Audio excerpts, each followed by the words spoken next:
Very good morning to all of you. Previous video में हमने exercise 13.7 complete किया था। आज हम स्टार्ट करेंगे exercise 13.8। Assume pi equal to 22/7। आपको पता है कि हम पाई की वैल्यू जो है वो 22/7 जो है हर क्वेश्चन में पुटअप करते हैं। जहाँ पे हमें पाई की वैल्यू 3.14 लेना है, वहाँ पे आपको ब्रैकेट में लिख दिया जाएगा कि यूज़ पाई इक्वल टू 3.4। ठीक है, तो यहाँ पे चलिए हम फर्स्ट क्वेश्चन देखते हैं। Find the volume of spear. अब यहाँ पे कौन से शेप की बात हो रही है? स्पीयर की बात हो रही है। ठीक है, तो यहाँ पे हमें स्पीयर के फॉर्मूले को लर्न करना है। वॉल्यूम ऑफ स्पीयर का फॉर्मूला क्या होता है? 4/3 pi r cube. And volume of hemisphere का फॉर्मूला क्या होता है? 2/3 पाई आर क्यूब। ठीक है, अब हेमिस्फीयर मतलब हाफ सर्कल होता है। ठीक है, आधा सर्कल। अगर हमें फुल सर्कल का वॉल्यूम निकालना है, फुल स्पेयर का वॉल्यूम निकालना है तो 4/3 pi r cube formula use करेंगे। और अगर आपको हाफ सर्कल का वॉल्यूम निकालना है तो 4 का हाफ क्या हो जाएगा? 2/3 पाई आर क्यूब। अब फर्स्ट क्वेश्चन हमें क्या दे रखा है? Find the volume of sphere whose radius is. हमें यहाँ पे स्पीयर का वॉल्यूम निकालना है। ठीक है, तो फर्स्ट है 7 सेंटीमीटर। 7 सेंटीमीटर दे रखा है, गिवन करके लिखेंगे हम। Given radius equal to 7 centimetre. Radius जो है वो हमें 7 सेंटीमीटर दे रखा है। तो वॉल्यूम ऑफ स्पीयर का फॉर्मूला क्या है? 4/3 पाई आर क्यूब। तो 4/3 इंटू 22/7 इंटू 7 इंटू 7, 7 से 7 कैंसिल हो जाएगा। 4 22 88 एंड 7 7 49/3। हम दो नंबर को मल्टीप्लाई करके लिख सकते हैं। आप चाहे तो सारे नंबर को एक साथ मल्टीप्लाई करके भी लिख सकते हैं। अगर आप सारे नंबर को एक साथ मल्टीप्लाई करेंगे तो भी 4312 आएगा, और अलग अलग दो पेयर्स को बनाकर भी मल्टीप्लाई करेंगे तो भी आपका आंसर 4312 आएगा अपॉन 3। अब आप इसको 3 से डिवाइड करेंगे तो ये मिक्स्ड फ्रैक्शन में कन्वर्ट हो जाएगा। मिक्स्ड फ्रैक्शन में क्या होता है? ये होल नंबर होता है, ऊपर रिमाइंडर रहता है, और अपॉन में इसके जिसे हम डिवाइड करते हैं डिवाइसर वो नंबर रहता है। नेक्स्ट है 0.63 या 63 मीटर। तो रेडियस है हमारे यहाँ पे 0.63 मीटर। वॉल्यूम ऑफ स्पीयर हम यही फॉर्मूला यूज़ करेंगे। एंड जैसे हमने क्वेश्चन नंबर 1 में कैंसिल करा है एक दूसरे को, वैसे ही हम यहाँ पे बिना पॉइंट को रिड्यूस किए कैंसिल करेंगे। 3 1 जा 3, 0 पॉइंट एज इट इज़ लग जाएगा। 3 2 जा 6, 3 1 जा 3, देन 7 1 जा 7, 0 पॉइंट एज इट इज़ आप लगा लेंगे, और 7 9 जा 63। इन सबको मल्टीप्लाई करेंगे तो ये आपका आंसर आएगा यहाँ पर।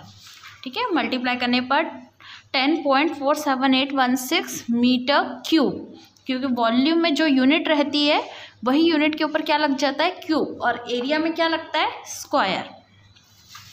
नेक्स्ट क्वेश्चन है यहाँ पर,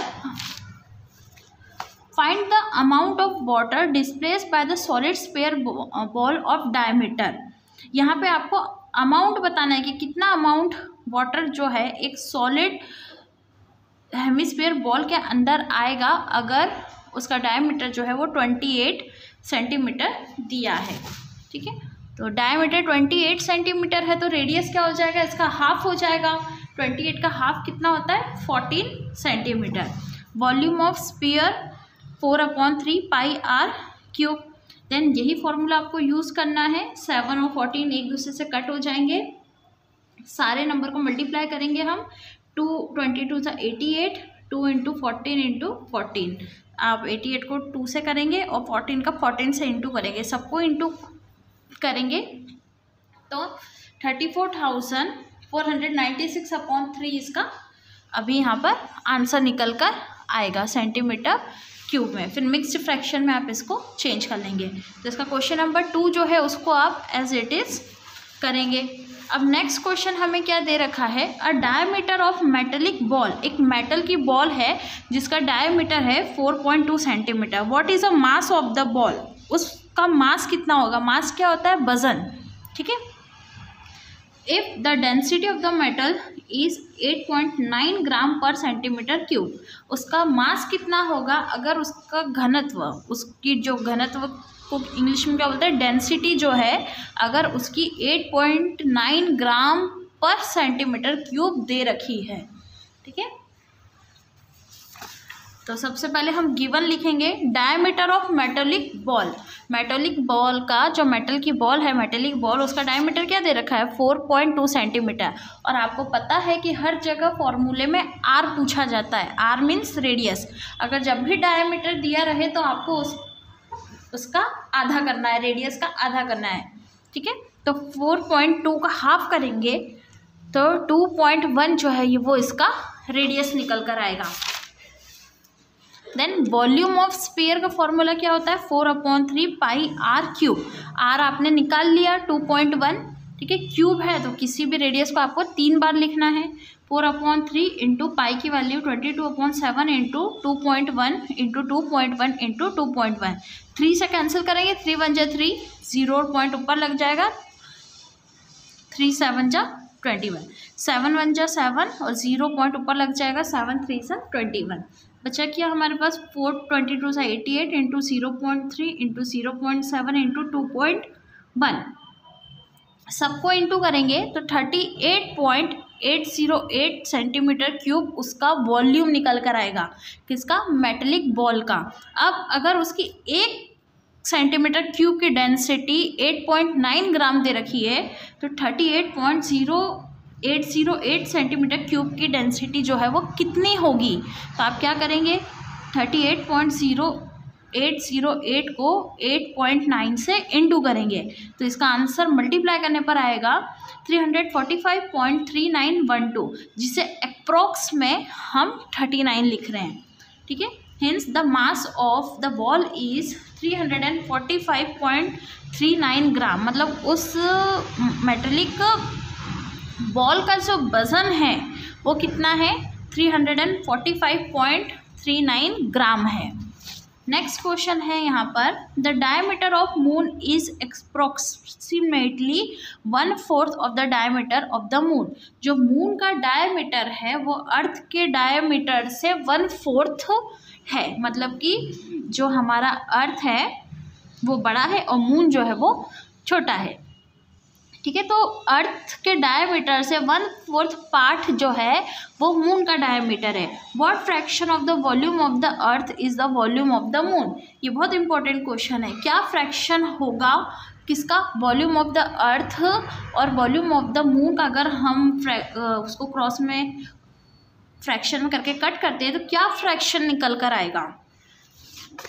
तो ना तो हमें यहाँ पे अर्थ का वॉल्यूम दे रखा है, ना अर्थ का आपको रेडियस दे रखा है, ना डायमीटर दे रखा है, तो इसे हमें बनाना पड़ेगा एक्स को इमेजिन करके। डायमीटर ऑफ द अर्थ, माना कि डायमीटर जो है वो अर्थ का क्या है, एक्स है, तो रेडियस क्या हो जाएगा इसका, एक्स का आधा करेंगे तो x/2 निकल कर आएगा। डायमीटर ऑफ मून, मून का डायमीटर जो है वो अर्थ के डायमीटर से 1/4 पार्ट है। मान लीजिए जैसे कि अर्थ का डायमीटर अगर 100 है तो मून का डायमीटर ओनली 25, क्योंकि 100 का 1/4 पार्ट जो है वो 25 होगा, ठीक है।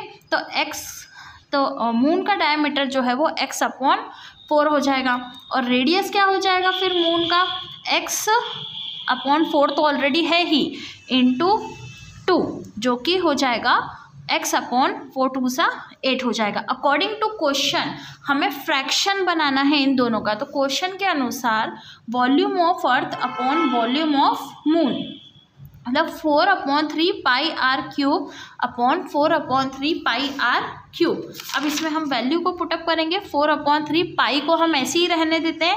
अगर आप पाई की वैल्यू को भी पुटअप करेंगे 22/7 तब भी वो एक दूसरे से कैंसिल हो जाएगा, और पुटअप नहीं करेंगे पाई लिखे रहने देंगे तो भी वो कैंसिल हो जाएगा।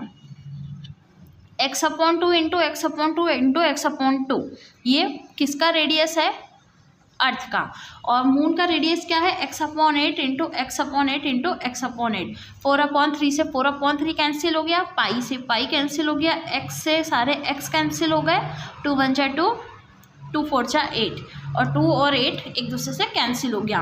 तो यहाँ सिर्फ क्या बचा 1 इंटू 1 इंटू 1 बचा और 4 बचा। तो तीनों को मल्टीप्लाई करेंगे 4 इंटू 4 16 एंड 16 इंटू 4 64। तो 1/64 फ्रैक्शन जो है वो यहाँ पर निकल कर आएगा। फिफ्थ क्वेश्चन है how many litres of milk can be hemisphere spherical bowl of diameter 10.5 centimetre hold.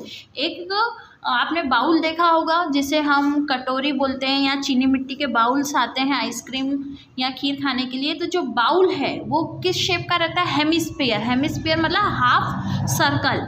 तो एक हेमिस्फीयर बाउल है जिसका डायमीटर जो है वो 10.5 सेंटीमीटर। उसमें कितना लीटर मिल्क जो है वो होल्ड हो पाएगा, कितना लीटर मिल्क जो है वो उसमें आएगा, ये आपको बताना है। तो गिवन क्या दे रखा है? Diameter of bowl. बाउल का डायमीटर जो है वो कितना है? 10.5 सेंटीमीटर। अब हम अगर रेडियस निकालते हैं बाउल का तो 10.5/2 हो जाएगा। इसको आप कट करेंगे तो 5.25 जो है वो उसका सेंटीमीटर रेडियस निकल कर आएगा। Volume of hemisphere. हेमिस्फीयर का फॉर्मूला मैंने आपको पहले ही बताया था। वॉल्यूम ऑफ हेमिस्फीयर का फॉर्मूला होता है 2/3 पाई r क्यूब। ठीक है, तो 2/3 पाई की value 22/7 into 3.25 into 3.25 into 3.25 centimetre cube. Cancel करेंगे 3 1 जा 3, देन 3 1 जा 3, 3 फिर 7 जा 21, 3 5 जा 15। ठीक है, और इधर 7 से कैंसिल करेंगे 7 1 जा 7, 0 पॉइंट ऊपर आ जाएगा। 7 7 जा 49, फिर 35 बचेगा, 7 5 सा 35 बचा गया। 2 into 22 into 1.75 into 0.75 into 5 into 25। आप इन सबको मल्टीप्लाई करेंगे तो आंसर क्या आएगा? 303.1875 सेंटीमीटर क्यूब। अब हमसे क्वेश्चन जो है वो लीटर में पूछा गया कि कितना लीटर मिल्क जो है वो उस बाउल के अंदर आ पाएगा। ठीक है, तो अब हमें इस सेंटीमीटर को किस में कन्वर्ट करना है? लीटर में। 1 सेंटीमीटर क्यूब में कितना लीटर होता है? 1000 लीटर होता है। ये आपको यहाँ पर याद रखना है कि 1 सेंटीमीटर क्यूब में 1000 लीटर होता है। तो 303.1875 में कितना लीटर होगा? तो इंटू 1000 करेंगे तो डेसिमल पॉइंट जो है वो 3 डिजिट और लेफ्ट साइड आगे आ जाएगा। ठीक है, तो हमें 18 के बाद के ज़्यादा नंबर नहीं लिखना है। 0.30318 लीटर मिल्क जो है उस हेमिस्फीयर बाउल के अंदर आएगा। ये आपको यहाँ पर इसे कैलकुलेशन करके मतलब आपका इसमें मल्टीप्लाई जो है वो स्ट्रांग होना चाहिए। हम छोटे क्लास से मल्टीप्लाई पढ़ते हुए आ रहे हैं, डेसिमल वाले भी हमने मल्टीप्लाई यहाँ पर पढ़े हैं। तो यहाँ पे आपका जो कैलकुलेशन है वो बहुत अच्छा होना चाहिए। अगर कैलकुलेशन थोड़ा सा भी गलत होगा मल्टीप्लाई का तो आपके जो नीचे के बाकी सारे आंसर्स है वो गलत निकल कर आएंगे। तो यहाँ पे कैलकुलेशंस आपका स्ट्रॉन्ग होना चाहिए। इस चैप्टर में आपको मल्टीप्लाई करना जल्दी से आना चाहिए क्योंकि ये बहुत बड़ा मल्टीप्लाई है। यहाँ पे 5 डिजिट को एक साथ मल्टीप्लाई करना है तो टाइम जो है यहाँ पे बहुत ज़्यादा लगता है मल्टीप्लाई करने में। तो आप एक ही बार में अच्छे से मल्टीप्लाई करके इसके आंसर्स को निकालिए। नेक्स्ट क्वेश्चन है यहाँ पे question number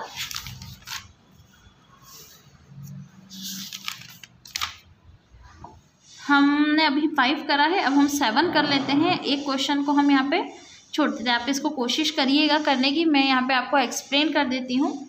a hemisphere tank is made up of iron sheet 1 centimetre thick. एक हेमिस्फीयर टैंक है जो आयरन शीट से बना हुआ है और वो 1 सेंटीमीटर थिक है। ठीक है, if the inner radius is 1 metre, उसके अंदर का रेडियस जो है वो 1 मीटर है, then find the volume of iron use to make the tank.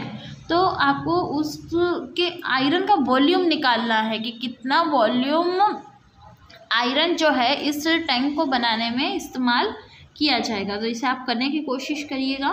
क्योंकि हमने यहाँ पे हेमिस्फीयर वाला अभी क्वेश्चन नंबर 5 किया है, तो उसमें जो हेमिस्फीयर का फॉर्मूला यूज़ किया है वही इसमें भी यूज़ होगा। नेक्स्ट है find the volume of a sphere whose surface area is 154 centimetre square. यहाँ पे आपको वॉल्यूम ऑफ स्फीयर निकालना है इफ़ अगर उसका सरफेस एरिया जो है वो 154 सेंटीमीटर दिया गया है। तो सबसे पहले हम गिवन में देखते हैं कि क्या दिया गया है। Surface area 154 centimetre square. So surface area of sphere का फॉर्मूला क्या होता है, 4πr स्क्वायर। ठीक है, 154 centimetre square into 4 into pi की वैल्यू r हम फाइंड करेंगे। r स्क्वायर हम यहाँ ले आएंगे और नीचे के नंबर जो है वो ऊपर चले जाएंगे, ऊपर के नंबर नीचे आ जाएंगे, मतलब यहाँ पर रेसिप्रोकल हो जाएगा। अब आप इसको कट कर सकते हैं। 22 1 जा 22, 22 7 जा 154, 7 7 जा 49/4 आया। ठीक है, अब 49/4 किसका परफेक्ट स्क्वायर होता है, 49 होता है 7 का और 4 होता है 2 का। तो हमने स्क्वायर को यहाँ पे कॉमन निकाल लिया, स्क्वायर से स्क्वायर हमारा कैंसिल हो गया, आर क्या बचा 7/2 सेंटीमीटर। अब हम वॉल्यूम निकाल सकते हैं स्फीयर का। नाउ तो volume of sphere equal to 4/3πr square, 4/3 into 22/7। R आपने क्या फाइंड करा, 7/2 इंटू 7/2 इंटू 7/2। कैंसिल कर सकते हैं, 2 1 जा 2, 2 2 जा 4, 2 1 जा 2, 2 1 जा 2, ये कैंसिल हो गया हमारा। देन 7 1 जा 7, 7 से 7 कैंसिल हो गया। आप चाहे तो इस 2 से भी 22 को कैंसिल कर सकते हैं। तो मैंने यहाँ पे नेक्स्ट स्टेप में जो है वो कैंसिल नहीं करा है, बचा क्या 22 इंटू 7 7 जा 49 और 3 2 जा 6 इंटू करने पे 539/6 आया। अब आप इसको 6 से डिवाइड करेंगे तो इसका आंसर आएगा 179.67 centimetre cube. Hence the volume of sphere is 179.67 centimetre cube. Next question है यहाँ पे हमारे पास, अ डोम ऑफ द बिल्डिंग। डोम क्या होता है, गुम्बज। कभी भी आपने कोई मंदिर या पुराना महल वहल देखा होगा तो उसमें आपको ताजमहल के ऊपर भी गोल सा ऊपर गुम्बज जैसा दिखाई देता है। ठीक है, a dome of the building is in a form of hemisphere. वो हेमिस्फीयर शेप का होता ही है, हाफ सर्कल शेप का होता है। From inside it is white wash at the cost of 498.96। उसको अंदर से वाइट वॉश किया गया तो कितना कॉस्ट लगा, 498.96। If the cost of white wash is 2 rupees per square metre, find the inside surface area of dome. आपको अगर वाइट वॉश करने की कीमत जो है वो 2 रुपये पर मीटर स्क्वायर है, तो आपको उसके अंदर का सरफेस एरिया बताना है and volume of the air inside the dome. अब उसके अंदर एयर का कितना वॉल्यूम होगा ये यहाँ पर हमें बताना है। तो थोड़े से ही क्वेश्चन रह गए हैं, हम इसे कंप्लीट कर लेते हैं ताकि हमारी जो एक्सरसाइज है वो कंप्लीट हो सके। सबसे पहले क्या लिखेंगे, given cost of the dome. Dome की कॉस्ट जो है वो पूरा वाइट वॉश कराने की कितनी है, 498.96, और उसमें से 1 सेंटीमीटर डोम को वाइट वॉश कराने का कीमत कितना लगेगा, 2.0 रुपीज़, है ना। सो इनसाइड सरफेस निकालने के लिए आप इसको क्या करेंगे, 498.96 को 2 से डिवाइड करेंगे तो 249.48 सेंटीमीटर स्क्वायर जो है वो इसके इनसाइड सरफेस एरिया है। अब हम इसमें से रेडियस निकालेंगे। Inside curve the surface area equal to 2πr। ठीक है, तो इनसाइड कर्व सरफेस एरिया क्या है, 249.48 इंटू 2 इंटू पाई की वैल्यू इंटू आर स्क्वायर, फिर से रेसिप्रोकल हो जाएगा और आप यहाँ पे इंटू करेंगे तो इसका आंसर आएगा 436.39 मीटर अपॉन 11। आप इसको 11 से डिवाइड करेंगे तो 39.69 मीटर जो है ये आंसर आएगा। स्क्वायर आर से आप स्क्वायर रिमूव करेंगे तो रूट का साइन लग जाएगा और ये किसका परफेक्ट स्क्वायर होता है, 6.3 मीटर का। ठीक है, ये तो फर्स्ट का हो गया। नाउ सेकंड आपको निकालना है volume of air inside the dome of. ठीक है, अब अंदर के एयर का वॉल्यूम निकालना है तो volume of dome equal to 2/3πr cube, 2/3 into 22/7 और आर क्या निकाला आपने, 6.3 इंटू 6.3 इंटू 6.3 3, कैंसिल करके सबको मल्टीप्लाई करेंगे तो 523.91 मीटर क्यूब जो है वो इसके अंदर का एरिया निकल कर आएगा।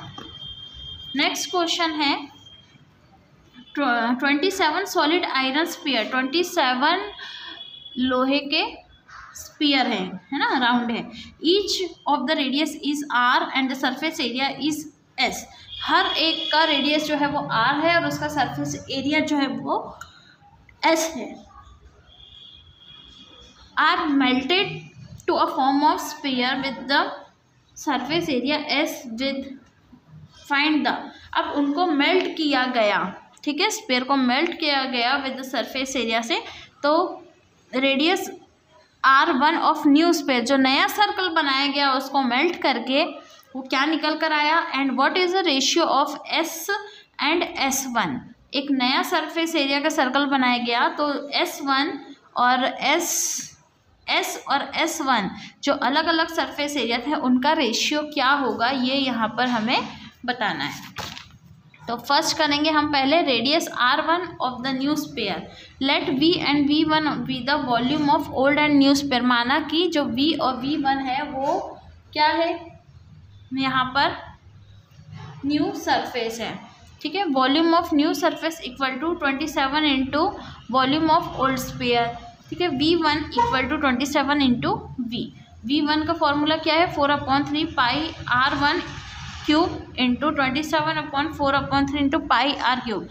4/3 से 4/3 कैंसिल हो गया, पाई से पाई कैंसिल हो गया, और क्यूब से क्यूब भी आप कैंसिल, r से r भी कैंसिल, यहाँ पे सॉरी क्यूब से क्यूब कैंसिल हो जाएगा। तो यहाँ तो अगर आपको ऊपर कैंसिल नहीं करना है तो हम नीचे कर लेंगे, ठीक है। r1 क्यूब यहाँ बचा और यहाँ पे बचा, ये भी कैंसिल हो जाएगा, 3 1 जा 3 3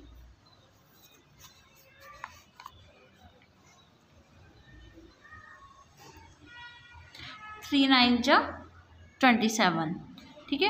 तो यहाँ पे हम 3 क्यूब लिखेंगे इंटू r², ठीक है। यहाँ पे क्यूब से क्यूब भी कैंसिल हो जाएगा, सॉरी यहाँ पे 27 जो है वो किसका परफेक्ट स्क्वायर होता है, 3 का होता है। इसको फैक्टराइज कराया हमने, यहाँ पर क्यूब से क्यूब कैंसिल हो जाएगा, r1 जो है वो 3r निकल कर आया। एंड रेशियो जो है s1 s2 का, s1 का फॉर्मूला क्या होता है 4πr2 और s1 का भी फॉर्मूला होगा 4πr12। रेशियो निकालेंगे s और s1 का, दोनों फॉर्मूले को अपॉन में लिखेंगे, 4 से 4 कैंसिल हो जाएगा, पाई से पाई कैंसिल हो जाएगा, r² से स्क्वायर कैंसिल हो जाएगा, बचा क्या 1/9। 1/9 जो है वो इसका रेशियो होगा। Question number 10, a capsule of medicine is in the shape of sphere of diameter 3.5। एक कैप्सूल है, ठीक है, उसका शेप जो है वो स्पीयर शेप का है और डायमीटर 3.5 है। How much medicine is needed to fill this capsule. कितना मेडिसिन लगेगा इसको फिल करने में। तो डायमीटर ऑफ कैप्सूल कितना दे रखा है यहाँ पे 3.5 mm और रेडियस निकालेंगे तो 1.75 mm निकल कर आएगा यहाँ पर, ठीक है। Volume of medicine needed to fill the capsule 4/3 pi r cube. तो हम वैल्यूज पुटअप करते हैं 4/3 into pi r 22/7 into 1.75 into 1.75 into 1.75 cancel करेंगे तो इसका आंसर क्या निकल कर आएगा 67.375/3, जो कि 3 से डिवाइड करने पर 22.458 mm क्यूब निकल कर आएगा। और राउंड ऑफ में या एक्सप्रॉक्स में इसको अपन किस में लिखा है, अपन ने एक्सप्रॉक्स में लिखेंगे तो 22.46 इसका आंसर निकल कर आएगा, ठीक है। तो आपको आपकी कॉपी में जो एक्सरसाइज 13.8 है वो कंप्लीट करके रखना है। कल मैं आपको चैप्टर 12 स्टार्ट करवा दूंगी। चैप्टर 12 में हमें सिर्फ एक ही एक्सरसाइज करना है 12.1 और उसमें 6 क्वेश्चंस हैं और ये हमारा एक ही वीडियो में हो जाएगा। तो मैं कोशिश करूँगी कि हमारा कोर्स का जो लास्ट चैप्टर है 12.1 वो कल कंप्लीट हो जाए। Thank you.